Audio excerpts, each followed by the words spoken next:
Haleluya. Bwana Yesu asifiwe. Amen. Bwana Yesu asifiwe. Amen. Naitwa Lucy. Adhuhuri njema, nimeokoka. Kristo ni Bwana na Mwokozi wangu. Amenilinda, amenihifadhi, nasikia kunyenyekea. Bwana Yesu asifiwe. Ni neema yake imenifikisha ubali huu. Tutaingia kwa neno la siku ya leo ambalo ujumbe wake ni spiritual prisons. Spiritual prisons kwa Kiswahili majera au magereza ya kiroho. Bwana Yesu asifiwe. Tunajua ya kwamba ati ulimwengu wa rohoni unadhihirika hapa kwenye ulimwengu. This physical world is a reflection of the spiritual world. Na tunajua hapa ya kwamba tuna magereza hapa nchini. Kwa ulimwengu tuna magereza. Hivyo pia katika ulimwengu wa kiroho kuna magereza. Bwana Yesu asifiwe. Amen.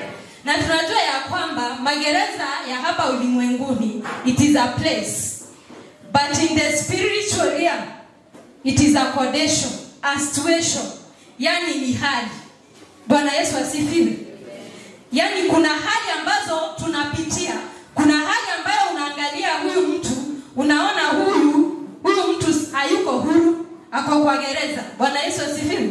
Yani ni mfungwa kupitia yale ambayo unayaona. Bwana Yesu asifiwe. Tutasoma neno kutoka kitabu cha Isaya 61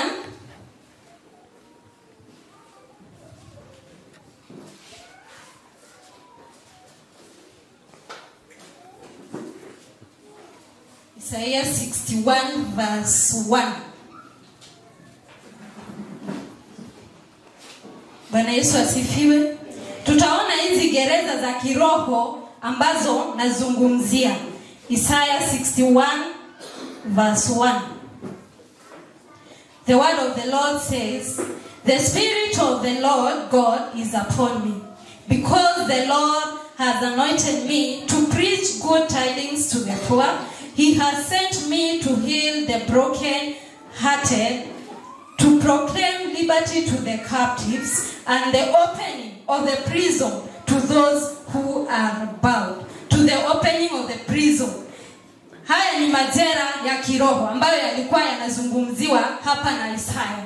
Tunamuona Yesu katika Luka 4 mstari wa 18 akili-quote lile neno.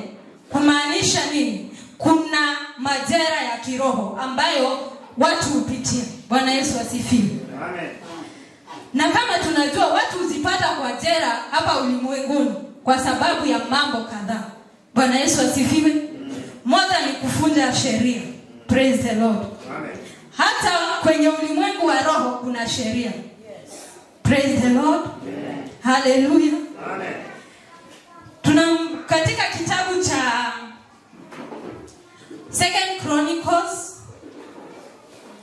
33, 2 Chronicles chapter 33, hiyo yote inamzungumzia King Manasseh of Judah, ambaye kuna sheria ambazo alifunja. Na hizo sheria zilikuwa zinahusu ufalme wa Mungu. Bwana Yesu asifiwe. Amen. Alichukua sanamu akaziweka kwenye nyumba ya Bwana. Bwana Yesu asifiwe. Naye Mungu akakasirika. Na Manasseh akatumukia kujipata kwa jela. Bwana Yesu asifiwe. Hata hapa duniani ukivunja sheria unajipata kwa gereza. Bwana Yesu asifiwe.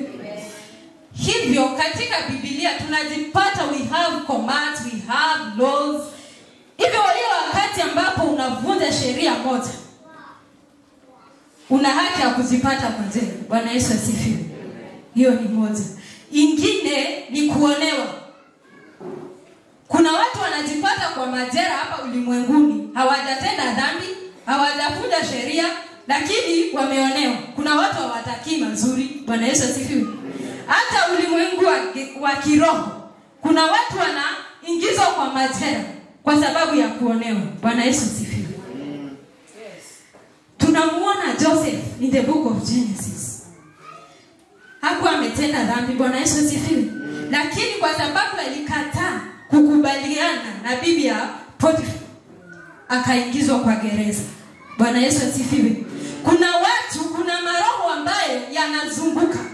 Ile wakati ambapo ukubaliani nayo, yanaona huyu hatakuwa huru, tunamrusha kwa gereza. Bwana Yesu asifiwe. Na gerezani hakuna uhuru. Huko unapitia mashida, oppression. Bwana Yesu asifiwe. Hakuna mtu anatabasamu kwa gereza. Bwana Yesu asifiwe. Kuna hiyo kuonewa, kuna hiyo kuvunja sheria, kuna ingine wakati ambapo umetikisa misingi. Bwana Yesu asifiwe. Kwa your opponents, maybe the opposition, umetingiza misingi yao, hawajafurahia. Praise the Lord. Kwa mfano hapa ulimwenguni kuna wakati ambapo mambo mengi yanatendeka, lakini kuna mtu ambaye anaona hili jambo halistahili, lakini unaenda kulisema. Unaambiwa wewe ni nani? Unasema nini? Kuja, unaingizwa kwa gereza. Bwana Yesu asifiwe. Hata ulimwengu wa roho hivyo ndivyo ulivyo. Praise the Lord. Wakati umetingiza misingi fulani, ulimwengu wa giza ufurahi, wanakukamata, wanakuingiza gerezani. Bwana Yesu asifiwe. Nitoe mfano kwa Samson in the book of Judges. Samson was a mighty man.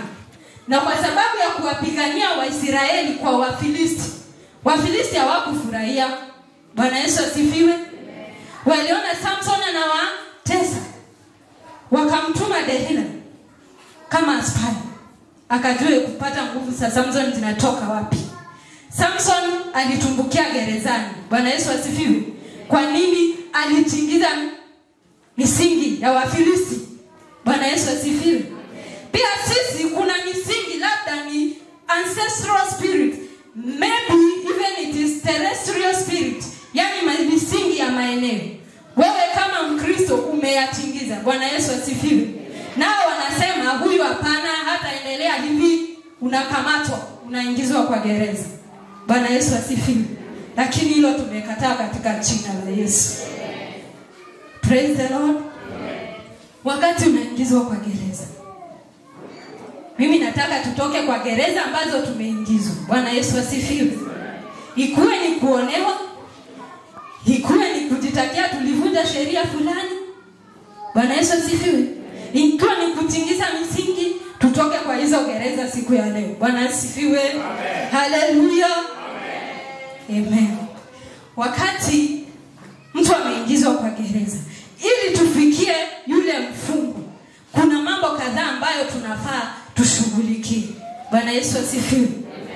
Tukiangalia physical prison, also in the spirit it is the same case. Kuna yale mambo yanatendeka kwa gereza, pia kwenye ulimwengu wa kiroho yako vile vile.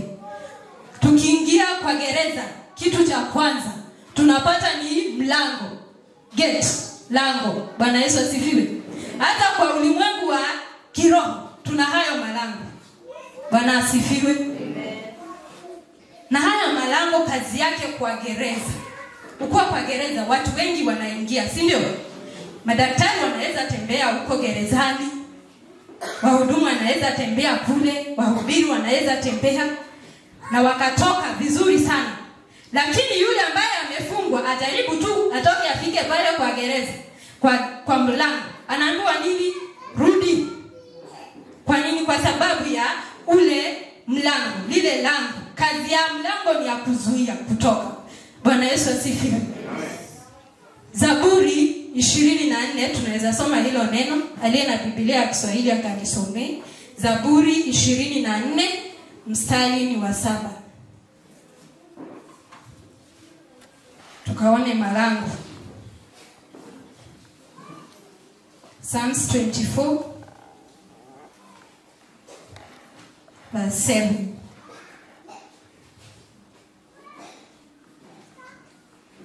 Inasema, inukeni enyi malango ya milele, mfalme wa utukufu apate kuingia. Hallelujah.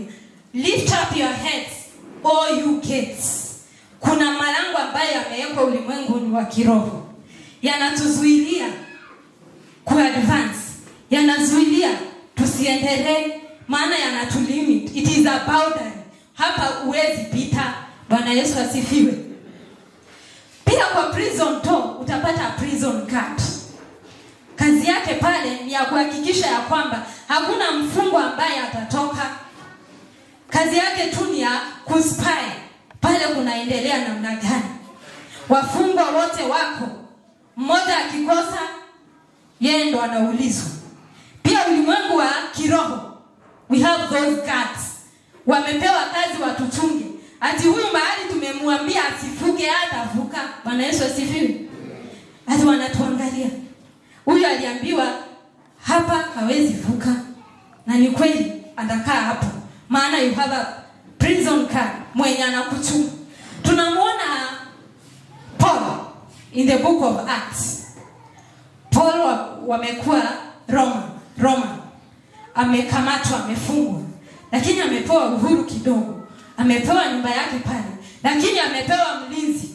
Anaambiwa utakuwa tu hapa, wewe unaweza kuhubiria watu. Lakini kuna mtu anamchunga. Kataa kuchungwa katika jina la Yesu. Our spiritual guards, they monitor us. Kazi yao tu ni ya kutuangalia. Kumbuka in prison ndio kuna yale manyumba. Lakini mtu anaruhusiwa wewe tembea tu hapa nje. Lakini kwa gereza usitoke. Bwana asifiwe. Even in the spiritual realm, ni hivyo tu. Unaambiwa wewe unaweza anza biashara, lakini hakuna kutajirika. Bwana Yesu asifiwe. Wewe unaweza okoka, lakini hakuna kuendelea, utaendelea. Limits. Bwana Yesu asifiwe. Hizo tumezikataa. The prison doors, the prison guards. Then we have the prison house. Prison house. Mahali mfungwa wako. Gereza ulimwenguni kuna those cells, prison. Wafungwa wamewekwa kwa kanyumba fulani. Hata ulimwengu wa rohoni ni vivyo hivi. Kuna watu pale katika hizo nyumba.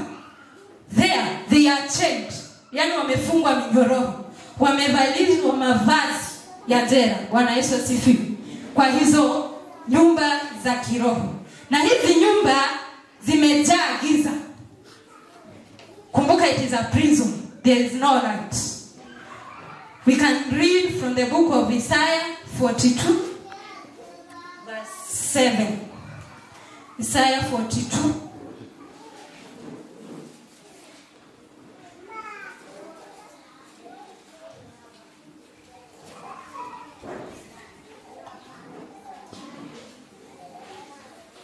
Isaiah 42 verse 7.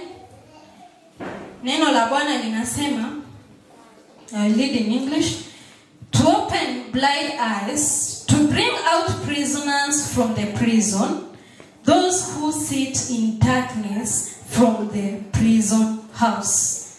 To bring out prisoners from the prison, those who sit in darkness from the prison house. So, we have the prison house. And in this prison house, we have darkness. Bwana Yesu asifiwe. Hizi nyumba zinatuzuilia. Pale tunanyanyaswa kwa hizi nyumba. Pale tunapatana na giza. Ndio unapitia kwa hali nyingine. Unajipata kwa hali fulani, watu wanaona ni uko kwa giza. Kuna Wakikuyu ambao wanaangalia mtu, wanasema usionake hana gutukererwa. Bwana Yesu asifiwe. Gutukererwa yani kumaanisha giza. Yaani sijui kama kuna wimbo imeimbwa hapa sijui mwadhani wakwa takani ya tawa. Unajiuliza hiyo duma giza. Prison house, we have darkness. Bwana Yesu asifiwe. Lakini Yesu ni nuru, tunaangaziwa leo. Tumekataa hiyo giza. Katika jina la Yesu. Amen. How will we break this prison house? We see Paul and Silas. Wamekamatwa kwa jela ya ulimwengu. Wakiwa pale they have hope. Hapa tutatoka. Hapa si mahali petu, ni kwa muda tu. Wao wanamtumainia Bwana. Wakaanza kuimba sifa. Uone nguvu ya sifa sasa. Wakaanza kupraise. living God. All of a sudden, earthquake. Misingi ya gereza ikatingizika. All the chains broke. Bwana Yesu asifiwe. Unakumbuka mji wa Yeriko? Unaukumbuka? Wana wa Israeli walizunguka kwa sifa. Kuta za Yeriko zote zikafanya nini? Kuta zikafanya nini? Zikaanguka. Sifa, praise. Hivyo ukiwa pale gerezani ni vizuri kumsifu Bwana. Maana katika sifa kuna nguvu. Hizo prison house, through praise, they will all collapse. Amen. Amen. Now in this prison house, we have darkness there, but Jesus is the light. Then we have the prisoner there, mfungwa. Yule mfungwa amewekwa chains. Amevalishwa mavazi ya jela. Hata miguu imefungwa. Haezi jitoa pale. Bwana asifiwe.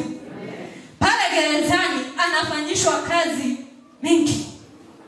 Tunamuona Samson from the book of Judges. Tunaweza soma tuone kidogo. Judges 16.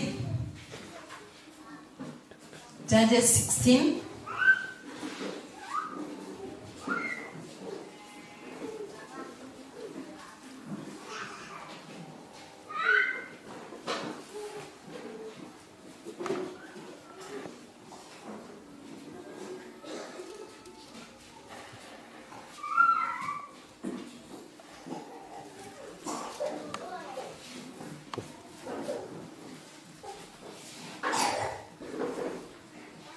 Praise the Lord.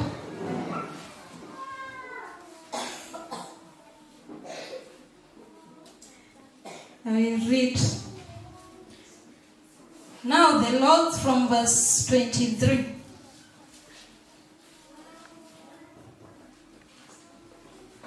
Now the lords of the Philistines gathered together to offer a great sacrifice to Dagon their god and to rejoice, and they said, our God has delivered into our heart Samson, our enemy.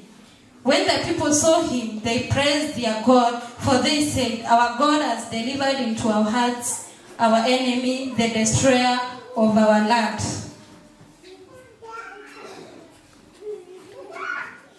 Hapa ni Wafilisti walikuwa wanafurahia ya kwamba Samson amekamatwa, amewekwa gerezani, lakini pale juu mstari wa 21, then the Philistines took him and put out his eyes and brought him down to Gaza. They bound him with bronze fetters and he became a criminal in the prison. Aliye na Biblia Kiswahili tafadhali. Wafilisti wakamkamata, wakamng'oa macho, wakateremka naye mpaka Gaza, wakamfunga kwa vifungo vya shaba, naye alikuwa akisaga ngano katika gereza. Bwana asifiwe.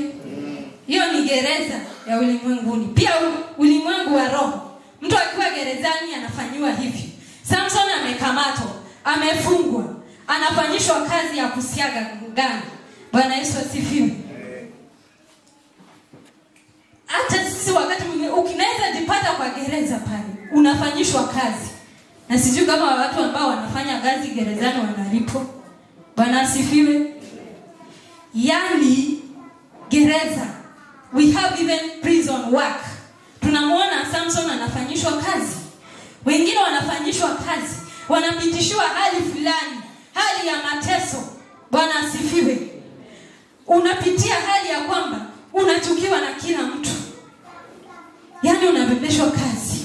Wengine wanabebeshwa chuki mioyoni mwao, wanafanyishwa kazi. Wengine ni gossip. Yani ni kama umepewa hiyo kazi, unatoka kwa huyu unaenda kwa yule, yani kufanyishwa kazi ambayo hata haina malipo. Bwana Yesu asifiwe. Wengine ni kujua wengine wanaendelea aje. Yani kazi yake ni kuinvestigate. Unadhani ni rafiki, kumbe anakuinvestigate. Ni kama amepewa hiyo kazi ya kijela. Bwana Yesu asifiwe. Amen. Tumesema katika jela kuna mateso. Tumeona Samson ameng'olewa macho. Bwana Yesu asifiwe. Remember the word of the Lord says, "At the Spirit of the Lord is upon me, even to restore sight to the blind." Bwana Yesu asifiwe. Labda wengine tunasema we are blind in the spirit. Labda hata macho yetu ilishang'olewa kitambo. Bwana Yesu asifiwe. Kwani Samson hajang'olewa macho kwa sababu ya gereza? Even John who wrote Revelation alikamatwa akang'olewa macho. Bwana Yesu asifiwe. Hivyo kuna hali ambazo tuko hatuoni mwangaza hata kidogo. Macho yetu ilishang'olewa kitambo. Imebaki tu tushimo hivi. Labda tukaruhusiwa tujione kwa ulimwengu wa kiroho, tutajihurumia sana. Bwana Yesu asifiwe. Unapata haya kumbe hata sinanga macho, ni tushimo tu. Bwana Yesu asifiwe. Kwa sababu uling'olewa ukiwa gerezani. Bwana asifiwe. Lakini the word says, "Restore eyesight to the blind." Bwana Yesu asifiwe. Hata hiyo macho iling'olewa, hata hiyo macho ambayo ilizimu, kuna hope. Bwana asifiwe. Praise the Lord. We have even the prison garments, mavazi. Kile ambacho kitatofautisha mtu gerezani huku ulimwenguni ni mavazi. Kumbuka tulisema watu wengi wanaingia kwa gereza. Kuna watu ambao wanafanya kazi pale. Lakini kile ambacho kitatofautisha ni mavazi. Bwana Yesu asifiwe. Daktari akiingia hapa na mavazi yake, tutatambua huyu ni daktari. Polisi akiingia tutaona huyu ni polisi. Kwa sababu ya nini? Ya mavazi yake. Hivyo pia pale gerezani wakati umefungwa, kuna mavazi ambayo unavalishwa. Bwana Yesu asifiwe. The essence of the garments, it is for identification. Yaani kila mahali unaenda, tunaweza jua huyu ni mfungwa. Hata mfungwa mmoja atoroke na aende tu na mavazi yake, kila mtu anasema haya, huyu ni mfungwa. Kwa nini? Kwa sababu ya mavazi. Bwana Yesu asifiwe. Kuna watu walitoroka magerezani, labda ni magereza ya kiroho. Ulitoroka gerezani. Acha nikwambie. Ati Paulo na Sila walipo gereza ilipofunguka, wakaambiwa tokeni. Walisema nini? Hapana, hatutaki kutoka hapa secretly. Kwa nini? Bwana Yesu asifiwe. Kwa maana labda wangebebana na yale mavazi, kila mahali waendapo wanajulikana hawa ni wafungwa. Hivyo kuna mavazi ambayo tulivalishwa kule gerezani, tunabebana nayo.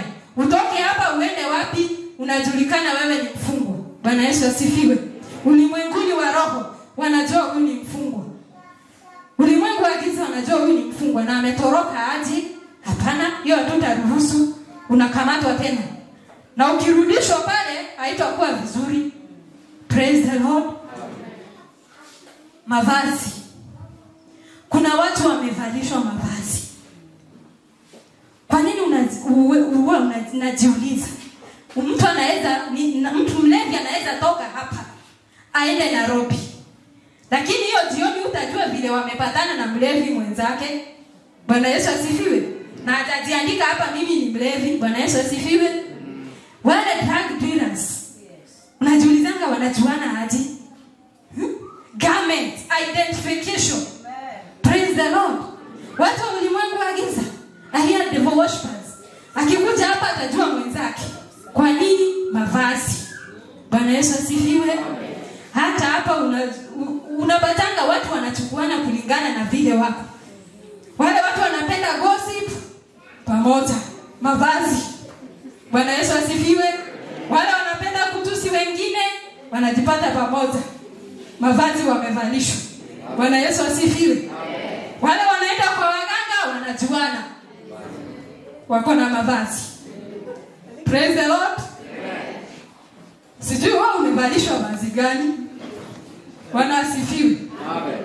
Sijui wao ukienda mahali huo unajipata na kina nani?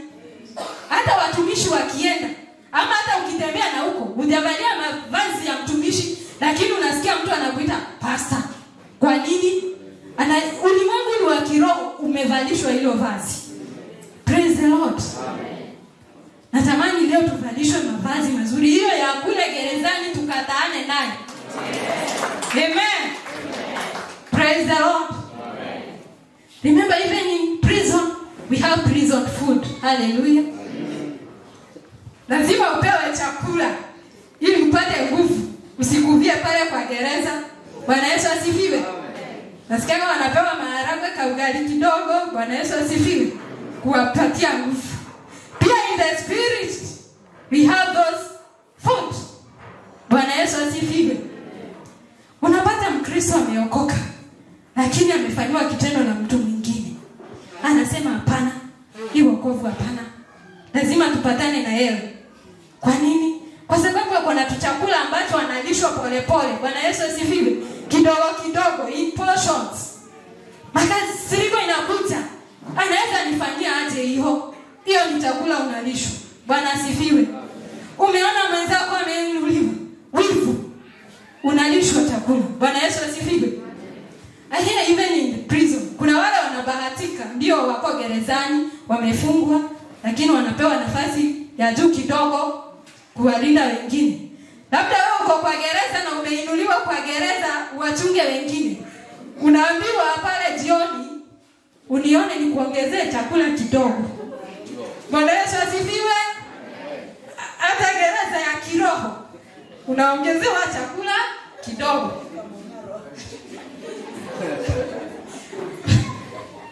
Bwana asifiwe. Amen. Haleluya, nipungie mkono. Amen. Unaongezewa chakula, unanona kidogo ukua kwa gereza. Bwana Yesu asifiwe. Yaani lakini watu wakikuangalia wanaona haya, mwaka jana huyu mtu hizo hasira ako nazo si zenyewe, ni kama zimeongezeka. Kwa nini? Amelishwa chakula. Bwana Yesu asifiwe. Na mwaka jana ni kama anakuwa analewa hivi, lakini sasa analewa analala huko chini. Kwa nini? Analishwa chakula kidogo pale, anaendelea kunona. Bwana Yesu asifiwe. Prison food. Wakati mwingine hata zinakuja hata kwa ndoto, unajipata umeletewa kuku pale, na kwa sababu umekaa muda hujakula kuku wewe yote. Bwana Yesu asifiwe. Unaamka unaanza kujifanya hivi. Umekula kuku. Bwana Yesu asifiwe. Kuku ambayo ni chakula cha gerezani. Sana sana hao watu ulimwengu wa giza wanatupata hata kwa ndoto.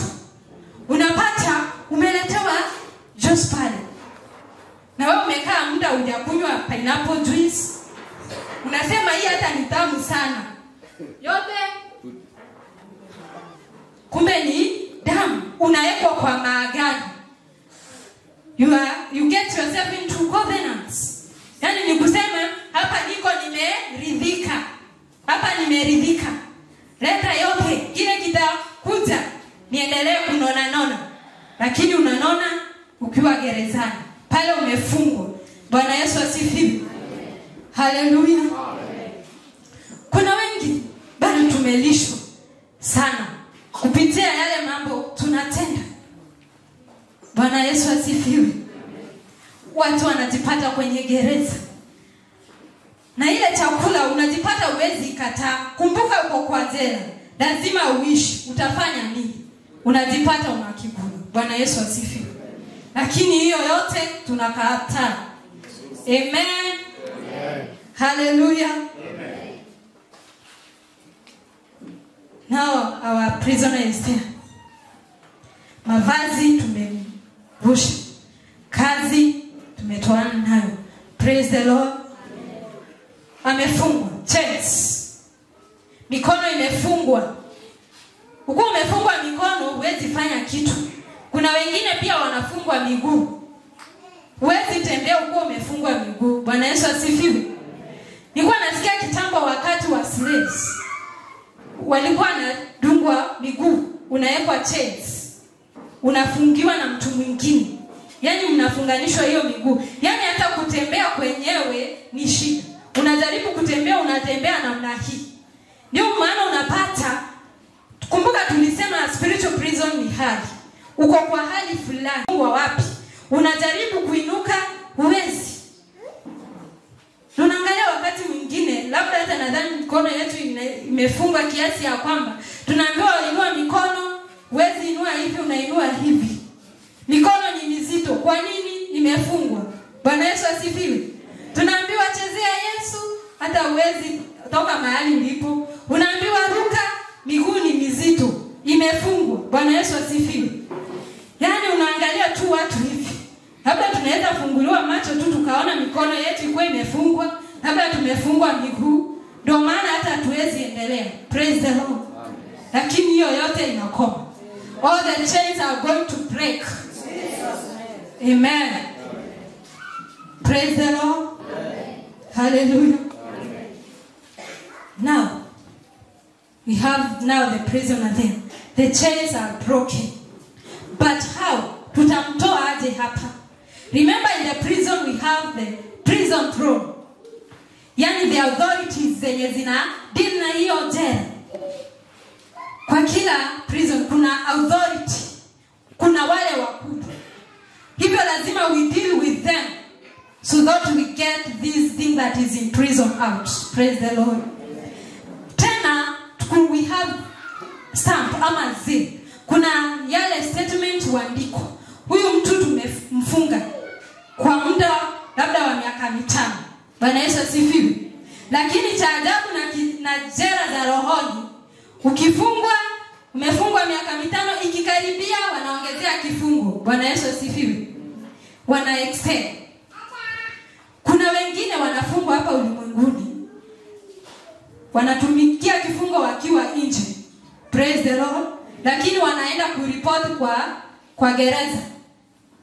Bwana Yesu asifiwe. Kuna watu walitoka kwa magereza lakini bado wanarudi kule kuripoti. Sijui wanaendeanga nini. Bwana Yesu asifiwe. Kuna mtu alikuwa anapitia hali fulani. Huyo mtu akakuwa ananiambia ati kila mwaka tarehe 2 mwezi wa 5 lazima nipate ajali. Nikakuwa nikijiuliza, hii hali kweli ni ya kawaida? The same date, the same month, the same person. Why? Ndio anaonekana akiwa huru, lakini kuna mahali amefungwa. Bwana Yesu asifiwe. Anajipata kwa hali fulani. Kuna watu utorokea shida fulani, labda ni shida imetokea kwa jamii yao. Anasema mimi huku tena siwezi kaa, hata niende Nairobi. Bwana Yesu asifiwe. Huku napatana na shida. Huku sibarikiwi, huku watu wananichukia. Ukienda Nairobi unadhani umetoroka. Bwana Yesu asifiwe. Praise the Lord. Kuna yale maandishi yaliandikwa, huyu shida zitamwandama. Bwana Yesu asifiwe. Huyu magonjwa yatamwandama. Praise the Lord. Lakini kwa kutokujua, we compromise with those situations. Kuna wengi, labda mtu amefungwa katika jela ya magonjwa, lakini kwa sababu amepewa uhuru kidogo kakuzurura katika the compound, anapata hela ya kununua dawa kila mwezi. Fedha zake zote zinatumbukia kwa dawa, lakini amecompromise na ile hali. Hata anashukuru, anasema at least hivyo napata pesa ya kununua nini? Dawa. Bwana Yesu asifiwe. Lakini kuna yule mwenye alisema mimi hii ugonjwa sitaki tena. Bwana Yesu asifiwe. Hii fedha inaweza fanya kitu kingine. Bwana Yesu asifiwe. So kuna watu ambao we have compromised with the situation that we are in. Praise the Lord. Kuna mwingine anasema mimi siwezi soma. Kwa nini? Kwetu huwa hatusomi. Bwana Yesu asifiwe. Hata mtu akisoma hatafanikiwa. Compromising. Praise the Lord. Kuna mtu anajua mimi siwezi anza biashara, najua ikianza itafaulu. Where is your faith? Where is your hope? Bwana Yesu asifiwe. Lazima tukue na imani. And we don't have to compromise with this situation, with this prison, with these spiritual prisons. Hizo hali tukataane nazo. Amen. So kwa kifupi tuangalie how to come out of these spiritual prisons. Ama ni kwa njia zipi ambazo tutatoka kwa haya magereza ya kiroho. To start with is repentance. Kumbuka tuliongea kuhusu sheria fulani. Labda ulitenda dhambi fulani ukajipata kwa gereza. Labda kuna mambo ulikuwa unafanya ukajipata kwa gereza.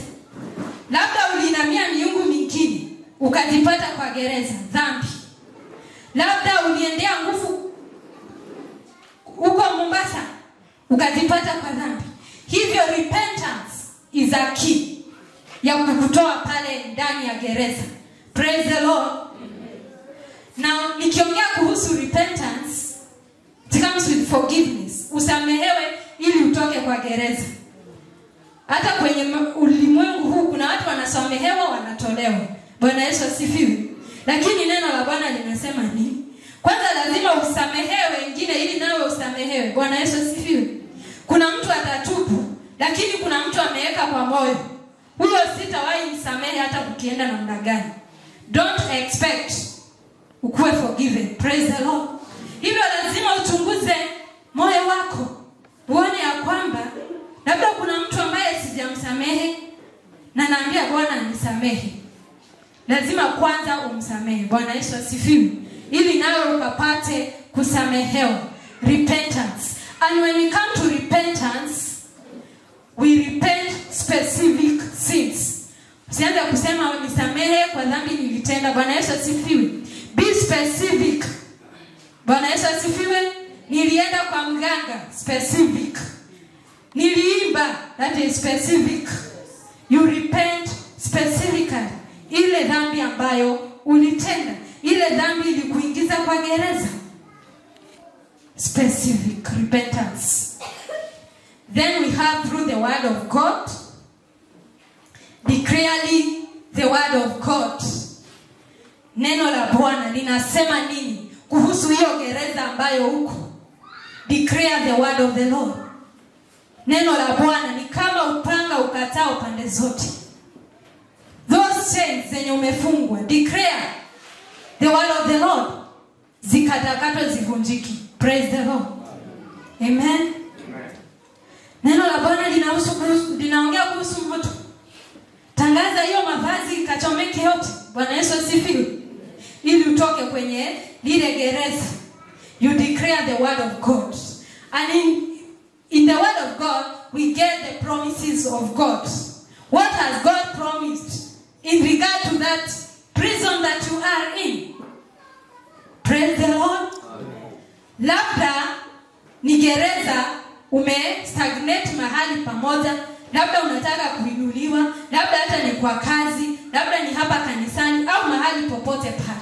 Neno la Bwana linasema nini kuhusu kuinuliwa? Linaanza kwa kusema nini? Humble yourself before the Lord and he will lift you up. So you want to be lifted up. Unataka kuinuliwa. Remember, kuinuliwa ni promise. But a promise comes with a condition. Praise the Lord. For a promise to fulfill, the condition must first be fulfilled. Praise the Lord. You humble yourself. Unyenyekee kwanza ili uinuliwe. Bwana Yesu asifiwe. Tunamwona Abraham amepewa ahadi nyingi, lakini anaambiwa nini?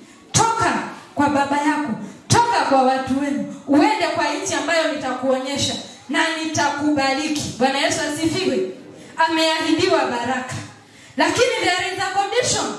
Toka mahali hapa nami nitakubariki. Praise the Lord. Hivyo kuna magereza mengi, and we have the promises of God, but there is a condition. Jiulize, hii gereza niko ndani yake. Neno la Bwana linasema nini? Bwana ametuahidia nini? Which is the condition?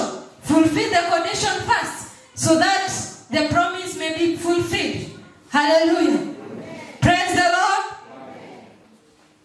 Then we have through the anointed servant of God. Kumbuka Yesu atuko na yeye hapa, tuna watumishi ambao the anointed. Remember Yesu alisema that the spirit of the Lord is upon me. Hivyo yule roho wake anawatia watumishi wake amewaanoint with the Spirit. Hivyo kupitia kwa watumishi tunaweza kukombolewa. Amesema amewapa walimu wa neno, amewapa mitume, amewapa evangelists, pastors. Hao wote ni watumishi wa Bwana. Kupitia wao tunaweza pata kutolewa kwa yale magereza ambayo tulijiingiza. Bwana Yesu asifiwe. Peter akiwa gerezani alikuja akatolewa pale na malaika. The angel was a servant of God. So even the servant that we have, they can help us to get out of these spiritual prisons. Praise the Lord. John 8 verse 36 says, if the Son of Man set you free, you are free indeed. Praise the Lord.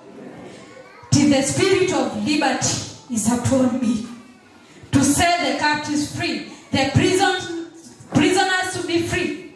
So kama ni Yesu anakutoa, hakika hiyo unakuwa umetoka na umetoka kabisa. Bwana Yesu asifiwe. Labda utake kurudi. Maana kuna watu wanataka wakutolewa katika hali fulani and they are not willing to move from that situation. Praise the Lord. Ati Daudi akamlilia Bwana akamwambia, toa moyo wangu, remove my soul from this prison, my Lord. Yani alikuwa anapitia hali fulani. That time he was in a cave. Daudi pale alikuwa na windwa na Sauli anataka kummaliza. Na Daudi akaona ya kwamba hii hali napitia ni gereza niko. Bwana nitoe hapa. Hivyo lazima wewe mwenyewe ukubali kutoka katika hiyo gereza. Labda kuna mtu anaambiwa achana na gossip lakini hataki. Sasa na vile nitamtajua wengine wanaendelea aje. Hataki kutoka. Bwana Yesu asifiwe. Kuna wengine ni matusi. They use it as a weapon. Sasa nikiacha kutusiana si watu watanidharau. Bwana Yesu asifiwe. Hivyo lazima ukue wili kutoka kwa ile gereza. Praise the Lord. Through the anointed servant of God. Then when we come out of these spiritual prisons, lazima tukue makini, because we have some spirit, some monitoring spirit ambao kazi yao ni ya to spy, waone tunaendelea nini. Paulo wakiwa na Timotheo wakasema ya kwamba Timothy was compelled because of the brethren that came in secretly to spy us, waone tunaendelea aje, to spy our liberty, so that they can take us again to the bondage that we are. Praise the Lord. Hivyo wakati umetolewa kwa gereza ya kiroho, kuna watu ambao hawafurahii, wanakuangalia unaendelea namna gani, wanataka wakurudishe kwa gereza. Hivyo lazima ujichunge nao. Wengine ni marafiki. Praise the Lord. They entice you. Uliacha pombe ndio. Unasikia aje? Unaweza kufanya kazi vizuri. Na wewe unamwambia tangia nianze hata sina nguvu. Anakuambia na siwanja wote kidogo. Bwana Yesu asifiwe. Monitoring you to take you back there. Praise the Lord. Kuna wengine labda kuna watu hasira zinakuja, wao ni vita. Praise the Lord. Yani mtu akifanywa jambo vita inatokea. Lakini umekombolewa, umetolewa kwa gereza. The spirit, the monitoring spirit zinakuja. Labda kitendo kimetendeka pale. Umeangalia huyo mtu, ukasema huyu nimeachana tu na yeye. The spirit zinakuja. Mtu anakuja kwa mtu. Nakwambia sasa wewe anaweza kudharau namna gani? Si wewe ulikuwa unawapiga hivi? Kwa nini usimgonge? Bwana Yesu asifiwe. Si ati anafurahia, anataka kukuona tena umerudi kwa gereza. Bwana Yesu asifiwe. Wengine ni magonjwa. Labda umepona, umetolewa kwa gereza. Mtu anakuja kukuuliza, sidhani kama sijui kama kichwa inauma, unasikia hiyo kichwa aje? Hebu jaribu kulala uamke uniambie kama itakuwa inauma. Bwana Yesu asifiwe. Wanataka kukurudisha pale tena. Praise the Lord. Na hiyo tumekatana nayo. Praise the Lord. tukifunguliwa. The word of the Lord said that if the Son set us free, we are free indeed. Praise the Lord. Na yale yote yalikuwa ametuzuilia. Maana tulikuwa tumeambiwa hapa hatutapita. Bwana akisema tutapita na tutapita. Praise the Lord. Yale mambo ya familia hati yeye yaliandikwa, hii ni ya jamii yetu. Nasi tunakubaliana nayo, tunasema kwetu hatufanyangi hivi, kwetu tunafanya nayo. Please don't compromise with that situation. Remember, the spirit prison is a condition. It is a situation. Hivyo wakati unakubaliana na hali fulani, unaipatia nguvu.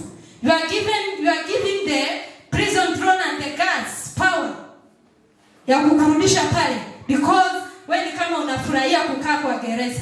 Bwana Yesu asifiwe. Situtamani hizo gereza zote zifunguke katika jina la Yesu. Mbarikiwe sana na mkaribisha mtumishi wa Bwana.